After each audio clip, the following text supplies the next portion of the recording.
Pagkatapos noon, sumakay si Ginoong Hong sa kanyang sasakyan at nagtungo sa isang gusaling mahigpit na binabantayan. Ngunit bago pa siya makapasok, isang security guard ang hamarang sa kanyang daraanan at hiningi ang kanyang pagkakakilanlan pati na rin ang dahilan ng kanyang pagbisita. Kalma siyang sumagot, "Ako si Hong, ang pangkalahatang tagapamahala ng Tai Hong." Ipinaliwanag niyang naroon siya para sa regular na ebalwasyon. Kasama rin niya ang bunsong anak ng pamilya Song Mo Lee, si Ginoong Yang Song Lee, na naroon bilang isang tagamasid upang matuto at makakuha ng karanasan. Matapos kumpirmahin ng gwardya ang kanyang identidad, binuksan nito ang tarangkahan at pinapasok ang sasakyan. Habang unti-unting pumapasok sa loob, pilit na pinanatili ni Yang ang kilos ng isang inosenteng bata upang maiwasan ang anumang hinala. Laminggo-linggo siya na tila manghang-mangha sa laki ng lugar, animoy isang batang unang beses nakakita ng ganoong istruktura. Napansin ni Ginoong Hong ang kanyang reaksyon at may halong pagtatakang nagtanong, "Talaga bang ganyan ka-excited?" Sa malugod na tinig, sagot ni Yang, "Siyempre. Ang imbakan na ito ang naglalaman ng pinakamahalagang kayamanan ng pamilya." Sigurado siyang sa oras na makarating siya sa kanyang destinasyon, matatagpuan niya ang hinahanap niya, isang maalamat na sandata at isang sinaunang artifact na halos walang nakakaalam.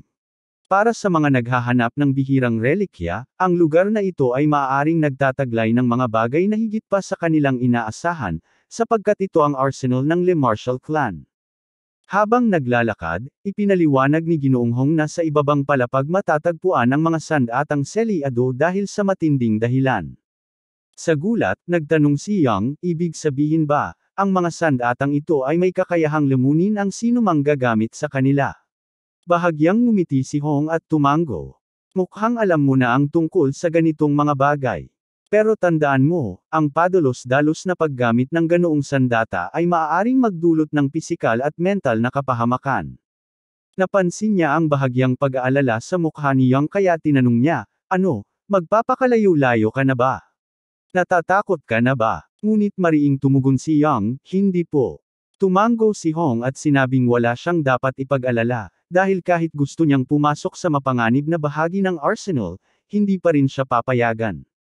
Idinagdag pa nito na kailangan na niyang umalis sandali upang asikasuhin ang ebalwasyon, ngunit pinaalalahanan niyang sulitin ni Yang ang oras sa paggalugad ng paligid. Nang makaalis si Hong, napabuntong hininga si Yang. Ang hirap magpanggap na inosenteng bata, bulong niya sa sarili. Pagkatapos ay sumakay siya sa elevator at bumaba sa ground floor, ang lugar na tinatawag na libingan ng mga sandata. Dito nakatago ang hindi mabilang na mga makapangyarihang relikya at sandata na selyado upang hindi magamit. Ngunit hindi siya narito upang pagmasdan lamang ang mga ito. May isang bagay siyang kailangang hanapin, ang Infinity Dagger, o mas kilala bilang Myun. Sa panlabas, mukha lang itong ordinaryong punyal. Ngunit sa oras na mahigitan ito ng mahiwagang enerhiya, kaya nitong baguhin ang sarili nitong anyo, haba, bigat, at iba pang katangian nito, ayon sa kagustuhan ng may-ari. Sa kanyang dating buhay bago siya bumalik sa nakaraan, ang nakadiscover ng sandatang ito ay si Legend Song. Dahil sa taglay nitong pambihirang kapangyarihan at kakaibang katangian, ginawaran siya ng titulong manbayon, na nangangahulugang, walang hanggang nagbabago. Sa huli, ang titulong ito ang naging dahilan upang si Legend Song, ang kanyang ikatlong kapatid, ang maging bagong pinuno ng kanilang angkan, sa halip na ang panganay nilang kapatid. At upang alisin ang banta, tinugis at pinatay siya ni Yang. Ngunit iyon lang ang alam niya hanggang sa ngayon. Upang hindi na maulit ang kasaysayan, may isa lamang siyang pagpipilian, kailangan niyang matagpuan ang Myun bago ito makita ni Legend Song. Kaya naman, buong tiyaga niyang sinimulan ang paghahanap. Lumipas ang isang oras ngunit sa kabila ng halos walang patid niyang pagsusuri sa lahat ng punyal na nakita niya, wala siyang natagpuan na katulad ng Myun. Gayunpaman, hindi siya nawawalan ng pag-asa. Alam niyang naririto ito, ang tanging kailangan niya ay maghanap ng mas maingat. Habang patuloy siyang gumagala sa loob ng silid, hindi sinasadyang nataman niya ang isang lamesa. Isang lumang sandata ang bumagsak mula rito, dahilan upang mapalingon siya. Napakunot ang kanyang noo nang mapansin ang kakaibang anyo nito, balot ito ng makapal na kalawang, animoy hindi na mapapakinabangan. Napaisip siya kung paano ito umabot sa ganoong matinding antas ng pagkasira. Ngunit sa sandaling lumapit siya upang siyasatin ito, isang napakalakas na bug zone ng enerhiya ang biglang lumabas mula sa sandata. Napaatras si Young sa gulat, mabilis na tumibok ang kanyang puso. Ano ito? Ano ang nangyayari? Bigla, nang walang babala o paliwanag, natagpuan ni Young ang sarili sa isang lugar na hindi niya kilala, isang tanawin ng pagkawasak, puno ng bangkay at kaguluhan. Agad niyang napagtanto na ito ang alaala na nakatanim sa loob ng kinakalawang na punyal. Ngunit kakaiba ito sa alinmang sandata na dati niyang naranasan. Isang hindi maipaliwanag na pakiramdam ang bomb-alot sa kanya, para bang dati na siyang nakarating sa lugar na ito. Maya-maya, isang nakakabigat na presensya ang bomb-alot sa paligid, pinipiga ang lahat ng nasa paligid nito gamit ang napakalakas na puwersa. Sa gitna ng kanyang pangamba, napagtanto niyang ang presensyang ito ay nagmumula sa isang nilalang na lumitaw mula sa isang asul na puwang, isang primordial na halimaw na lumamon na ng hindi mabilang na sibilisasyon. Ang nilalang na ito ang kinatatakutang Apocalypse Beast. Isang matinding takot ang lumukab kay Young. Kahit na alaala lamang ito, alam niyang wala siyang laban sa ganoong uri ng nilalang. Ang tanging lohikal na gawin ay tumakas. Ngunit bago pa siya makatakbo, biglang lumitaw ang isang mandirigmang may itsurang samurai sa kanyang likuran. Mabilis na kumilos ang mandirigma, sumugod patungo sa halimaw ng taglay ang isang bilis na halos hindi masundan ng mata. Sa isang iglap, isang malakas na hiwa ang nagpabagsak sa nilalang. Napatulala si Young sa nasaksihan. Ang mandirigmang iyon, walang duda, ay isang demon-slaying warrior. Ngunit hindi niya maunawaan kung paano nito napaslang ang isang napakalaking halimaw gamit lamang ang isang atake. Habang nag-iisip, mas lalo siyang namangha sa misteryo ng mandirigmang ito. Sino siya? Paano niya nagawa yun? Ngunit bago pa siya makapag-isip ng sagot, biglang lumingon ang mandirigma sa kanyang direksyon. Nanlaki ang mga mata ni Young. Nakikita siya ng mandirigmang iyon. Hindi ito dapat posible. Lumapit ang mandirigma at malamig na tinanong siya, "Sino ka?" Ngunit hindi na natapos doon. Nang hindi nag-aatubili, biglang umatake ang mandirigma. Sa malalim nitong tinig, sinabi nitong palalayasin niya si Young sa mundong ito sa pinakamadali at pinakamaawain na paraan. Mabilis na napasigaw si Young sa takot, at sa isang iglap, bumalik siya sa realidad. Bumagsak mula sa kanyang kamay ang kinakalawang na punyal. Nanginginig siya, nanlalamig, hindi makagalaw. Hindi pa siya nakaranas ng kahit anong bagay na kasing tindi ng kanyang nasaksihan. Ang alaala ng sandata ay hindi lamang isang ilusyon, parang talagang nandoon siya mismo sa mismong sandaling iyon. Habang bumabalik ang kanyang ulirat, napansin niyang may kakaiba sa kinakalawang na punyal. Muli niya itong pinulot, at sa pagkakataong ito, naging sigurado siya, ito ang sandatang hinahanap niya. Upang patunayan ang kanyang desisyon, sinadya niyang sugatan ang kanyang kamay gamit ang talim. Sa sandaling tumulo ang dugo niya sa punyal, isang matinding liwanag ang lumabas mula rito. Umagos ang enerhiya ng sandata, sumabog sa paligid, bago unti-unting hamupa. Ang Muon ay tuluyan ng kumilala kay Young bilang bagong tagapagmana nito. Sa matinding sigla, sinimulan niyang subukan ang bagong sandata. Mabilis siyang humataw, ginaya ang mga galaw ng pinakamagagaling na espada master na nakita niya noon. Habang ginagamit niya ang Muon, unti-unting lumakas ang kumpiyansa niya. At sa kanyang huling pagsubok, tuluyan na niyang kinilala ang katotohanan, ang sandatang hawak niya ngayon ay ang Infinity Dagger. Isang linggo matapos niyang makuha ang Muon, hindi siya tumigil sa walang humpay na pagsasanay upang mas maunawaan at mapangasiwaan ito. Upang maitago ito sa iba, ipinalagay niya ang sandata bilang isang simpleng singsing sa kanyang daliri. Ngunit sa kabila ng kanyang pagsisikap, patuloy siyang nababalisa. Hindi mawala sa kanyang isipan ang galaw at teknik na ginamit ng mandirigmang nakita niya sa alaala upang paslangin ang halimaw. Alam niya ang anyo ng teknik na iyon, pati na rin ang pangalan nito, ngunit pakiramdam niya'y napakalayo pa niya sa tunay nitong anyo.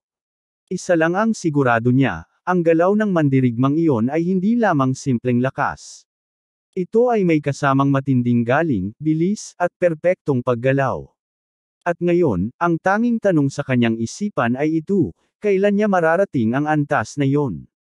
Sa bawat pagtatangkang gayahin ni Yang ang mga galaw ng mandirigma, palagi siyang nabibigo. Ngunit hindi siya nakakaramdam ng panghihinayang o pagkadismaya. Bago pa man siya bumalik sa nakaraan, kalahati lamang ang kanyang talento. Hindi niya lubusang napag-aralan ang pangunahing teknik ng kanilang angkan. Bagamat iisa lamang ito ang unang pagkakataong nakatagpo siya ng isang mataas na antas ng estilo sa pakikipaglaban.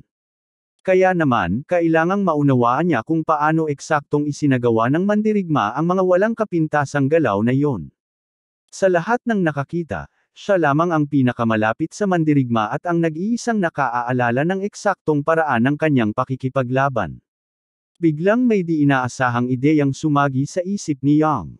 Hindi pa siya isang ganap na adulto tulad ng mandirigmang nakita niya sa alaala ni Mo. Isa lamang siyang bata, hindi pa man lang siya lumalampas sa 9 na taong gulang. Hindi makatuwirang asahan niyang magagaya niya ang galaw ng isang ganap na lalaki.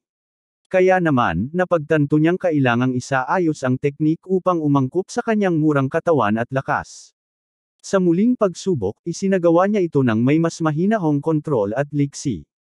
Pumikit siya, pinagsama-sama ang kanyang enerhiya, at pinukas ang sarili sa kanyang sariling estilo ng pakikipaglaban. Muling gumalaw ang kanyang espada, ngunit sa paraang mas akma sa kanyang katawan, payapa, maayos, at walang pag-aalinlangan. Sa paulit-ulit na pagsasanay, sa wakas ay nagtagumpay siya. Napamalas niya ang kanyang tunay na lakas sa isang kamanghamanghang hampas ng espada. Napuno siya ng matinding kasiyahan, sa wakas, nararamdaman na niya ang tunay na kapangyarihan. Ngunit may isang natitirang sagabal, hindi pa rin niya ganap na makontrol ang paggamit ng enerhiyang mahika. Sa kabila ng paulit-ulit niyang pagtatangkang gamitin ang teknik ng sirkulasyon ng mahika na matagal na niyang pinag-aralan, hindi pa rin ito epektibo sa kanya. Ibig sabihin, may isang mahalagang bahagi na nawawala. Dahil dito, napakahirap para sa kanya ang pagsasagawa ng mga teknik na umaasa sa enerhiyang mahika. Subalit wala siyang ibang pagpipilian kundi ang patuloy na subukan. Habang ipinagpapatuloy niya ang pagsasanay, biglang may lumitaw sa kanyang likuran, isang dalagang may hawak na espada. Saan mo natutunan ang teknik na yon? Tanong nito. Tumingon si Yang sa dalaga, naguguluhan kung sino siya.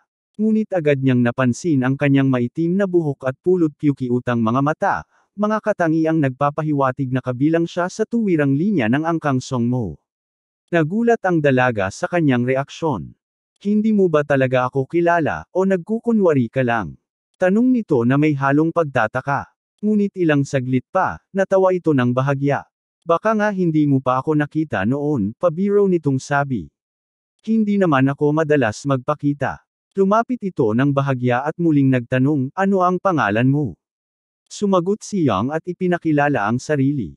Umiti ang dalaga at bahagyang tumawa. Iyan ang unang beses kong makarinig ng ganyang pangalan, wika niya. Ako si Li Qiangha. Sa sandaling iyon, biglang nagningning ang diwa ni Yang, napagtanto niyang ang kaharap niya ay walang iba kundi si Qiangha, ang kanyang bunsong tiyahin. Minsan na itong nabanggit ng kanyang tiyuhin noon, bago pa man siya bumalik sa nakaraan. Muling lumapit si Qiangha at seryosong tinanong si Yang, saan mo natutunan ang teknik na yon? Sino ang nagturo sa iyo? Sa halip na sumagot agad, tinanong siya ni Yang, bakit mo gustong malaman? Saglit siyang napaisip, bago sinagot ang kanyang tanong. Ang teknik na ginamit mo ay isang sinaunang sining ng pakikipaglaban, ang gumusul, paliwanag niya. Isa ito sa mga estilong pinakapaborito ko. Nagpatuloy siya, sa panahong ito, aktibo pa rin ang maraming makapangyarihang nilalang na may mahika. Habang nagsasalita, ipinasok niya ang kamay sa kanyang bulsa at kinuha ang isang lumang aklat. Inilahad niya ito kay Yang. Isang regalo para sa iyo, wika niya. Nagulat si Yang sa hindi inaasahang pagkakaloob nito ng aklat, ngunit tinanggap niya rin ito sa huli. Ano ang laman nito? Tanong niya. Umiti si Qiangha. Buksan mo at basahin, sagot niya. Habang dahan-daang binubuklat ni Yang ang mga pahina. Napagtanto ni Yang na ang hawak niyang aklat ay isang journal na isinulat kamay. Gayunpaman, napakapangit ng sulat kaya mahirap basahin. Sa kabila nito, kapansin-pansin ang nilalaman nito, mga teknik sa mahika at mataas na antas ng kaalaman sa pakikipaglaban na labis na mahirap unawain para sa kanya. Dahil dito, napaisip siya kung totoo nga bang walang kakayahan ang kanyang tiyahin, o kung maling akala lamang iyon ng iba. Sa sandaling iyon, itinuro ni Aunt Li Qiang ang ilang bahagi ng isinulat sa journal. Ipinaliwanag niya na ang mga sinaunang teknik sa mahika ay nakabatay sa mga tinatawag na magical pathways. Noong unang panahon, ang mahika ay maaaring gamitin lamang sa pamamagitan ng pagpapadaloy nito sa mga panloob na landas ng enerhiya. Subalit sa kasalukuyang panahon, ang mahika ay iniimbak sa puso bago ito magamit. Pagkatapos nito, tinanong siya ni Li Qiang, sa tingin mo ba, tama lang na ituring na walang silbi ang sinaunang mahika? Itinuro niya na maaaring ang mga sinaunang teknik ay mas sophisticado pa kaysa sa mahikang ginagamit ngayon. Dahil dito, matagal na niyang pinag-aaralan ang mga teknik ng pagpapalakas at pagbabago ng enerhiya. Ngunit sa kabila ng kanyang pananaliksik, kulang pa rin siya sa sapat na talaan o dokumento. Dahil sa kanyang mga sinabi, biglang napagtanto ni Yang na ang mga teknik na tinutukoy nito ay malapit sa mga kakayahang mahikal ni Muji. Kaya naman, agad siyang lumingon sa kanyang espada at nagsimulang pag-isipan kung paano lumalaganap ang enerhiyang mahika mula sa pinagmulan nito patungo sa buong katawan. Doon niya napansin ang isang mahalagang bagay, hindi bumabalik sa pinagmulan nito ang enerhiya. Ibig sabihin, ang kailangan lang niyang gawin ay padaluyin ang mahika ng buo sa pamamagitan ng magical pathways. Ito ang teknik na hindi niya maunawaan noon mula sa alaala ni Jin. Ngunit ngayon, sa wakas, nakabuo siya ng malinaw na conclusion. Sa kanyang pagsubok, napatunayan niyang tama ang kanyang teorya, lumakas ng husto ang kanyang atake. Namangha si Yang nang masaksihan mismo ang napakalaking epekto ng paggamit ng enerhiyang mahika.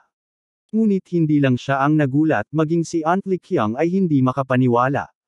Lumapit ito sa kanya, nakatingin ng may pagtataka.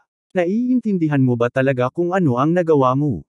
Tanong nito. Paano mo ito nagawa? Sa halip na sumagot ng diretso, ibinalik ni Yang ang tanong. Bakit ko naman kailangang sabihin sa iyo? Napangiti si Li Qiang at sumagot, dahil kung hindi dahil sa journal na ibinigay ko sa iyo, hindi mo mararating ang antas na ito. Bukod pa riyan, buong buhay ko nang inaalay sa sinaunang sining ng pakikipaglaban. 10 taon ko nang hinahanap ang istilong ito, kahit pa itinakwil na ako ng pamilya. Pagkatapos ay nag-alok siya ng kasunduan. Kung sasabihin mo sa akin ang sagot, gagawin ko ang anumang hilingin mo kapalit nito. Saglit na nag-isip si Yang bago sumagot. Mayroon akong 3 kondisyon. Una, hindi niya kailangang sabihin kahit kanino ang tungkol sa kanya, maliban kung bibigyan niya ito ng pahintulot. Agad namang pumayag si Li Qiang ngunit tinanong kung bakit. Sagot ni Yang, ayaw niyang pinag-uusapan siya ng iba kung kani-kanino. Ikalawa, kailangang hindi na siya muling pagsinungalangan ng kanyang tiyahin. Dapat nilang buuin ang tiwala sa isa't isa. Sinabi niya na hanggat sinusunod nito ang kasunduan, ipapaalam niya rito ang katotohanan hanggat kaya niya. Muli, sumang-ayon si Li Qiang. Pagkatapos, tinanong niya kung ano ang huling kondisyon. Tumigil saglit si Yang, nag-isip ng malalim, bago ipinaliwanag ang huling bahagi ng kanilang kasunduan. 1 taon ang lumipas matapos ang kanilang usapan. Habang nagsasanay si Yang sa looban, lumapit ang kanyang tagapag-alaga kasama ang kanyang tiyahin. Napakunot noo si Yang. Ano ang ginagawa mo rito? Tanong niya kay Aunt Li Qiang. Sa halip na sumagot, iniabot nito sa kanya ang isang selyadong sobra. Dumating ito ngayong araw, sabi niya. Kinuha ito ni Yang na para bang inaasahan niya na ang laman nito. Hindi alam ni Li Qiang kung ano ang nakasulat, ngunit nang buksan ito ni Yang, natuklasan niyang isa pala itong tawag para sa isang seremonya ng pagbibinyag sa pangalan. Ngunit isang bagay ang agad na napansin niya, hindi sa kanyang ama nanggaling ang pirma at selyo, kundi kay Elder Li Yongsong. Nagtaka siya, bakit siya bigla ang ipinatawag? Wala naman siyang nababalitang misyon na dapat niyang gawin sa panahong ito. Ngunit higit na nagulat siya sa reaksyon ng kanyang tiyahin, bigla itong nagalit. Bakas sa mukha ni Yang ang pagtataka. Bakit ka nagagalit? Tanong niya. Mariing sumagot si Li Qiang, kakalapag pa lang natin sa matibay na pundasyon, at kung pupunta ka sa seremonyang iyon, hindi ka na makakaalis. Ipagkakait nila sa iyo ang kalayaang piliin ang sariling landas. Sinubukan itong kumbonsihin siya na huwag nang dumalo. Alam ni Young kung bakit ganoon na lang ang paninindigan ng kanyang tiyahin. Sa loob ng 1 taon, nagsagawa sila ng maraming pananaliksik ukol sa mahika.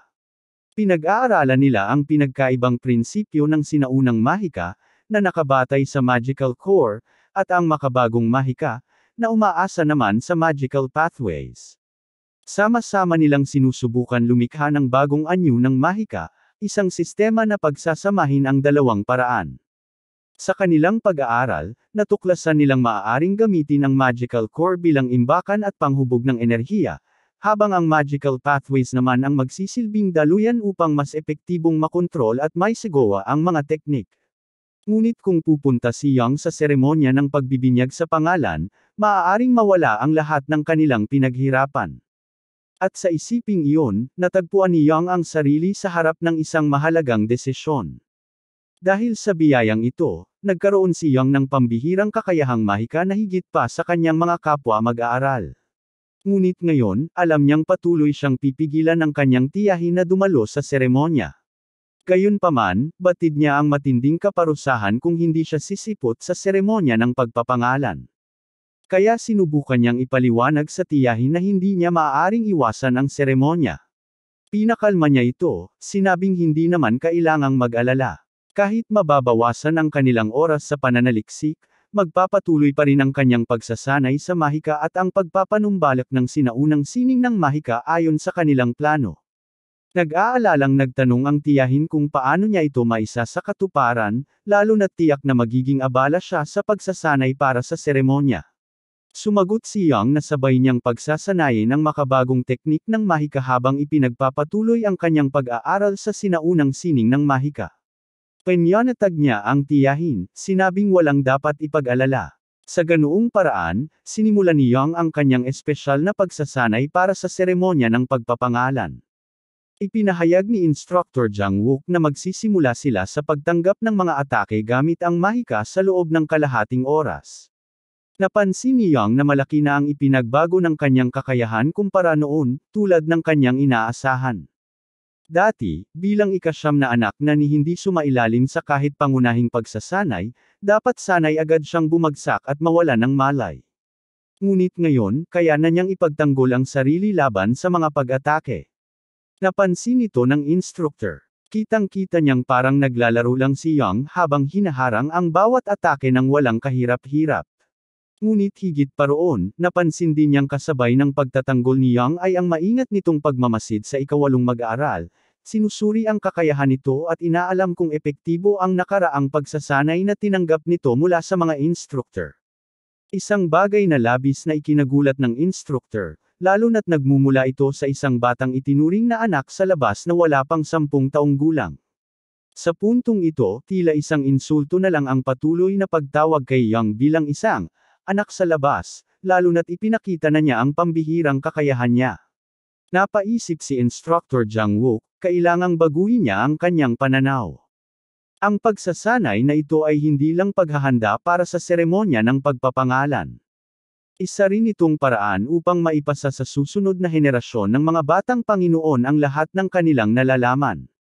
Sa wakas, matapos ang isang nakakapagod na araw ng pagsasanay, natapos ni Young ang kanyang sesyon at ramdam niyang kailangan na niyang magpahinga. Ngunit hindi pa rin mawala sa isip niya kung gaano kabaliw ang kanyang angkan, isang 10 taong gulang ang kailangang tiisin ang sunod-sunod na atakeng may kuryente sa pangalan ng pagtatatag ng resistensya laban sa mahika. Ang hindi niya inaasahan ay ang paghingi ng tawad ng instructor dahil sa malupit na paraan ng kanilang pagsusuri. Napansin din niya na tila may kaunting pagbabago sa paraan ng pagtingin sa kanya ng mga tao, hindi tulad noon. Ngunit sa ngayon, kailangan niyang umalis at magpahinga bago ang susunod na sesyon ng pagsasanay. Habang papalabas siya, bigla niyang napansin si Hu na sumugod upang atakihin siya. Ngunit mabilis niyang nasalag ang kanyang atake. May gusto akong sabihin bago ka umalis, aniya. Tapusin mo na agad, sagot ni Young nang walang interes. Wala akong oras para sayo. Napakuyom ng kamao si Hu sa inis. Mag-ingat ka sa pananalita mo. Tandaan mong ako ang lehitimong anak, habang ikaw ay isa lang anak sa labas. Ngunit hindi natinag si Young. Tumalikod siya at naglakad palayo. Nagpanteng ang tenga ni Hu. Gamit ang kanyang mahika, muli siyang umatake. Huwag mo akong balewalain habang nagsasalita ako. Napansin ni Young na gumamit siya ng mahika ngunit walang kahirap-hirap niyang iniwasan ang atake. Isang iglap, hinawakan niya si Hu sa kwelyo ng kanyang damit, pinipilit itong huminto. Kung gusto mong umiyak, lumapit ka sa nanay mo, malamig niyang sabi. Huwag mo akong istorbohin. Wala akong panahon sa mga kalokohan mo. Binitiwan niya ito at nagpatuloy sa paglalakad, ngunit biglang nagsalita si Hu, puno ng hinanakit sa boses. Dahil sa ginawa mo, at sa nangyari sa seremonya ng pag-aangkin ng espada sa ritual ng pagpili ng bakal, lagi na lang akong ikinukumpara sa iyo. Kitang-kita ang galit at pagkapuot sa kanyang mga mata. Hindi na ako halos natutulog. Kumakain lang ako ng kaunti at ang tanging ginagawa ko ay mag-ensayo. Samantalang ikaw ay basta ipinanganak lang na may pambihirang talento. Saglit na natahimik si Young bago sumagot. Madaling isisi sa iba ang sariling pagkatalo, aniya ng walang emosyon. Ikaw na mismo ang nagsabi, ako ay isang anak sa labas. Ibig sabihin, kahit ang karapatan na isisi sa iba ang pagkabigo ko, wala ako noon. Kung hindi ka makatulog, edi huwag kang matulog. Kung hindi mo ako mahabol dahil sa dieta mo, edi itigil mo na lang ang pagkain.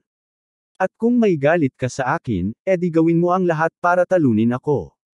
Humakbang siya palapit at tinitigan ito ng diretso sa mata. At kung gusto mo ng paghingi ng tawad sa lahat ng sinabi ko, bumaba ang kanyang tono, kunin mo iyon sa pamamagitan ng puwersa. Sapagkat ganoon ang paraan ng Songmoy clan. Nagningning ang mga mata ni Hua Enrag sa galit. Makikita mo, sa seremonya ng pagpapangalan, malalampasan kita. Sisiguraduhin kong mapapahiya ka sa harap ng lahat. Papaluhurin kita sa harapan ko at pipilitin kitang humingi ng tawad sa akin, bilang iyong nakatatandang kapatid. Sa halip na magalit, bahagyang ngumiti si Young. Maghihintay ako, aniya ng walang alinlangan. Tingnan natin kung kaya mo. Sa ikapitong lugar ng pagsasanay, na inilaan lamang para sa mga direktang miyembro ng pamilya, dumating si Lady Becwa. Agad niyang inutusan ang mga tagapaglingkod na lumabas, sinasabing nais niyang makausap ang kanyang anak ng pribado. Pagpasok niya sa bulwagan, nadatnan niyang nag-iisa si Hua habang nagsasanay. Tinawag niya ito at tinanong kung bakit ito naroon mag-isa. Nang mapagtanto ni Hua na dumating na ang kanyang ina, humarap siya rito at sinagot, nagpa-practice lang po ako ng kaunti. Matalim siyang tiningnan ni Lady Becwa. Totoo ba ang mga bali-balita? Tanong nito, na tinalo ka ng anak sa labas. Hindi sumagot si Hua, kaya itinuloy ng kanyang ina ang pagsasalita. Sinabi ko na sayo noon, hindi ba? Kung hindi mo siya kayang tapatan, dapat mong durugan siya. Napatingin si Hua sa ina. Kung ginagawa mo lang ito para maiwasan ang parusa, maaari mo nang ihinto. Dahil wala na akong balak kang parusahan. Matatag ang sagot ni Hua, alam kong hindi kayo sang-ayon sa ginagawa kong pagsasanay. Pero ginagawa ko ito hindi dahil iniutos ninyo. Ginagawa ko ito dahil gusto ko talaga siyang talunin, sa sarili kong kakayahan. Bahagyang kumunat ang noo ni Lady Becwa. Mukhang naapektuhan ka na ng anak sa labas na iyon, aniya. Wala namang malinaw na pundasyon ang kanyang pagsasanay, pero tila nagkaroon ka ng motibasyon dahil sa kanya. Bamantong hininga ito bago ipinaalala sa anak, ikaw ay isang tunay na tagapagmana ng angka ng Songgo Lee. Samantalang siya ay isa lamang hamak na anak sa labas. Natural lamang na dapat mo siyang higaitan. Ngunit ngayon, tila nagbabago ang pananaw ng kanyang anak. Ibinigay ni Lady Becwa kay Hua ang isang maliit na bote na naglalaman ng isang kakaibang likido. Ito ay mimwong, isang makamandag na lason, wika niya. Kung hindi mo siya kayang malampasan, may ibang paraan. Maaari mo siyang alisin. Walang bahid ng emosyon ang kanyang tinig. Ito ang batas ng angka ng Songmo Lee, kapag hindi mo kayang magtagumpay sa patas na laban, gamitin mo ang kahit anong paraan upang manalo. Samantala, sa tirahan ni Young, maingat na sinusuri ng kanyang tagapag-alaga ang lingguhang ulat ng kanyang pagsasanay. Napatingin ito sa kanya ng may halong pagtataka at paghanga. Sa ika-14 na linggo, nakita niyang nanguna si Young sa lahat ng ranggo. Anong masasabi mo? Tanong ni Yang, nakangiti. Masaya ka ba na hindi nasayang ang pagsisikap mo sa akin? Umiti ang kanyang tagapag-alaga at niyakap siya ng mahigpit. Wala akong ginawa, Yang, sagot nito. Ikaw ang naghirap. Narating mo ang lahat ng ito dahil sa sarili mong pagsisikap. Biglang bumukas ang pinto. Puno ng sigla at pananabik, pumasok si Tia Lee sa silid. Yang. Tawag nito. Halika, mag-ensayo tayo. Napatingin sa kanya si Yang, bahagyang pagod. Kakatapos ko lang ng isang sesyon ng pagsasanay. Ngunit ngumiti lang si Tia Lee. Kung mahika ang pagsasanay natin, mawawala ang pagod mo, sabi nito na parang sigurado. Napakunot ang noo ni Yang. Ngayon ko lang narinig ang ganyang teorya. Huwag kang mag-alala, natatawang sagot ng kanyang tiya. Kapag sinubukan mo, malalaman mo. Sa huli, sumang-ayon si Yang. Sige, pero may gusto akong ipakita sa'yo. Bahagyang tumigil si Tia Lee bago magtanong, may kinalaman ba ito sa unang bituin? Napangiti si Yang at tumango. Habang naglalakad sila patungo sa lugar ng pagsasanay, nagsimula ng ipaliwanag ni Tia Lee ang pundasyon ng mahika. May 3 yugto sa teknik ng mahika, aniya. Una, ang pagpapalakas ng katawan, pinatataas nito ang tibay at lakas ng katawan. Ikalawa, ang panloob na enerhiya, binabago nito ang likas na anyo ng enerhiya ng mahika. At panghuli, ang panlabas na kapangyarihan, dito mo na naipapakita ang mahika sa mas mataas na antas. Ngunit may mahalagang idinagdag si Tia Lee. Ang mahika na ituturo ko sa iyo ay hindi pangkaraniwan. Kahit nasa unang yugto pa lang tayo, may kakayahan itong magkaroon ng iba't ibang anyo at kasanayan. Dahil dito, ang kanyang mahika ay nahahati sa mga yugto na tinatawag na maturation, o pagkahinog. Napaisip si Yang. Nararamdaman ko ang enerhiya ng mahika ko, pero parang hindi ito comfortable. Para bang mahirap itong kontrolin? Tumango si Tia Lee. Aaminin ko, inakala kong aabutin ka pa ng 1 taon bago mo ito masanay. Habang nag-aaral ako, naintindihan ko ang lahat, sagot ni Yang. Pero halos mabaigo ako sa pagpapanatili ng balanse ng enerhiya. Halos nawasak ko ang daluyan ng enerhiya ko. Umiti si Tia Lee at itinapik siya sa balikat. Tandaan mo ito, Yang. Hindi mo kailangang pilitin ang enerhiya. Hayaan mo lang itong damaloy ng natural, tulad ng tubig. Ang ating katawan ay sisidlan lamang ng kapangyarihan. Nagpatuloy siya, puno ng kumpiyansa, huwag kang mag-alala. Matututunan mo rin ito sa tamang panahon. Wala akong dadaang magiging bihasa ka. Pagkatapos, niyakap siya muli ng kanyang tiya, halos masakal siya sa higpit nito. Ang swerte ko at ako ang nagtuturo sa'yo. Natutuwang sabi ni Tia Lee. Halos hindi makahinga si Yang. Tiya, parang dinudurog mo ang leeg ko. Napatawa ito at sa wakas ay binitiwan siya. Hinahabol niya ang kanyang hininga habang nakatingin sa kanyang tiyahin na nag-aalok ng mapanghamong ngiti. Sige, simulan na natin ang pagsasanay. Sigaw ni Tia Lee. Kailangan mong maabot ang 2 bituin sa pagkontrol ng enerhiya ng mahika. Tumingin siya kay Yang, bahagyang napapangiti. Alam mo ba na ang unang bituin na naabot mo ay hindi isang ordinaryong bituin? Alam na ni Yang ang tungkol dito kaya hindi na siya nagulat. Tinanong siya ng tiyahin niya kung anong kakayahan ang pinakagusto niya at saan siya pinakamahusay. Saglit siyang nag-isip bago sumagot, sa espada. Marahil ito ang aking pinakamalakas na kakayahan. Nagulat ang tiyahin niya sa sagot niya. Hindi, sagot nito. Hindi espada ang iyong pinakamalakas na talento. Naguluhan si Yang. Pero nakita niyo akong gumamit ng espada, giit niya. Ngunit ipinaliwanag ng kanyang tiyahin, oo, mahusay ka sa espada, pero may mas mataas kang kakayahan, ang mahika. Ang iyong husay sa mahika ay lampas sa pangunawa. Ito ang pinakamalakas mong talento, higit pa sa kahit ano pang kasanayan mo. Sa katunayan, sinubukan kong sanayin ang iba gamit ang mahikang aking binuo, pero wala ni isa ang nakagawa ng nagawa mo. Hindi makapaniwala si Yang sa mga sinabi ng tiyahin niya. Lalo na't sa nakaraang buhay niya, palagi siyang pinapuna dahil sa kakulangan niya sa mahika. Nagpatuloy ang kanyang tiyahin, sa isang tulad mo, ang pag-abot sa 2 bituin ay hindi mahirap. Kapag nagtagumpay ka, magiging madali na para sa iyo ang seremonya ng pagpapangalan. Simula ngayon, tuturuan na kita ng tunay na mga teknik kaya kailangang pagtuunan mo ito ng pansin. Tumango si Yang. Susundin ko ang lahat ng ituturo ninyo. Ngunit napatingin siya sa isang bagay sa tabi ng tiyahin niya at tinanong, ano po yun? Napatawa ang tiyahin niya. Ito ang gagamitin natin sa pagsasanay, sagot nito. Bigla niyang inihagis ang isang bagay kay Yang ng mabilis at malakas, isang bakal na bola na bahagyang humiwas sa kanyang pisngi. Mahalaga na matuto kang gumamit ng mahika habang gumagalaw, paliwanag ng tiyahin niya.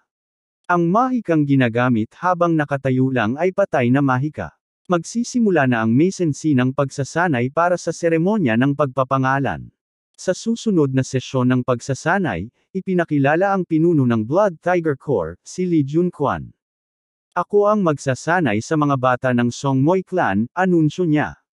Pumili kayo ng sandatang gagamitin nyo at dalhin ito sa loob ng 1 minuto. Agad na kumilos si Yang at Hu para sumunod sa utos. Ngunit napansin ni Yang na panay ang sulyap sa kanya ni Hu. May problema ka ba sa akin?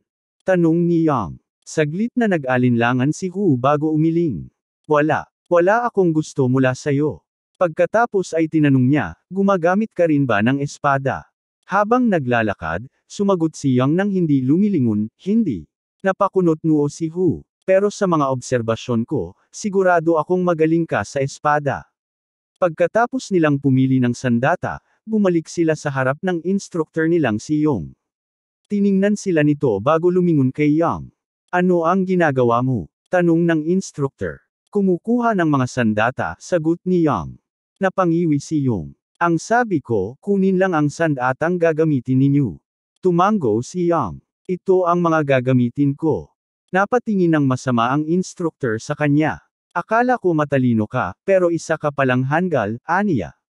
Tandaan mo ang sinasabi ko, tuturuan ko kayo ng panangin, pero hindi ako magtuturo ng anumang partikular na teknik o posisyon.